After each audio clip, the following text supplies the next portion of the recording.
warahmatullahi wabarakatuh. Saya Musnia S, NIM 219160011, Prodi Agroteknologi. Saya akan menjelaskan tentang ekologi tanaman. Nah, apa itu ekologi? Ekologi adalah cabang ilmu biologi yang mempelajari interaksi antara makhluk hidup dengan makhluk hidup lainnya dan juga dengan lingkungan sekitarnya. Nah, dalam ilmu lingkungan, ekologi dijadikan sebagai ilmu dasar untuk memahami interaksi di dalam lingkungan.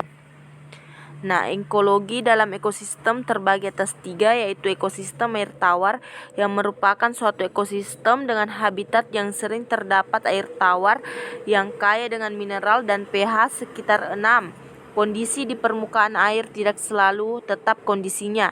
Akan ada fase naik turun, bahkan suatu ketika air tawar dapat mengering karena cuaca yang tidak menentu. Nah, kemudian ekosistem laut.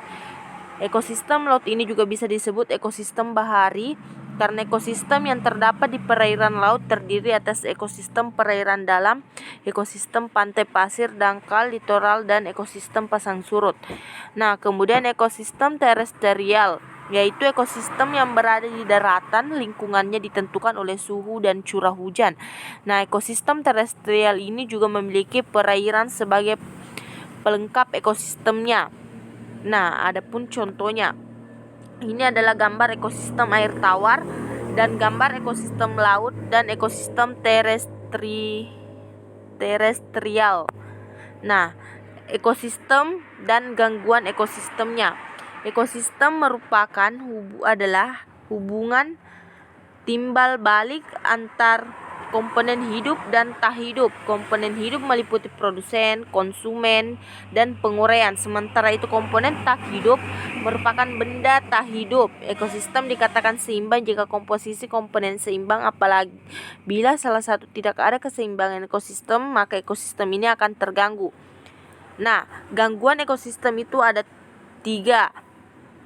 Nah, pertama manusia. Manusia sebagai salah satu organisme makhluk hidup dalam sebuah ekosistem tentu memerlukan kehadiran organisasi lainnya untuk memenuhi kebutuhan tersebut.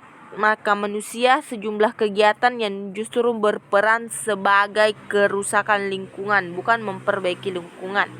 Nah, kedua, pembuangan aktivitas rumah tangga dan sisa hasil industri ke sekitar atau ke dalam sungai. Ini yang akan menyebabkan gangguan ekosistem. Nah, gangguan ekosistem ketiga yaitu pencemaran udara yang timbul oleh ulah manusia yang disebabkan asap sisa hasil pembakaran. Nah, rantai makanan. Adapun rantai makanan atau bisa disebut jaringan makanan adalah suatu ekosistem makhluk hidup yang berpindah energi makanan dari sumber daya tumbuhan melalui seri organisme atau melalui jenjang makanan, di mana suatu organisme memakan satu sama lain untuk mendapatkan energi dan nutrisi dari organisme yang dimakan. Ini adalah gambar rantai makanan, yaitu produsen, konsumen ke primer, konsumen sekunder, konsumen tersier, dan konsumen final. Nah, ini adalah jaring makanan, yaitu jaring makanan yaitu produsen. Produsen adalah organisme yang mampu membuat makanannya sendiri seperti tumbuhan hijau.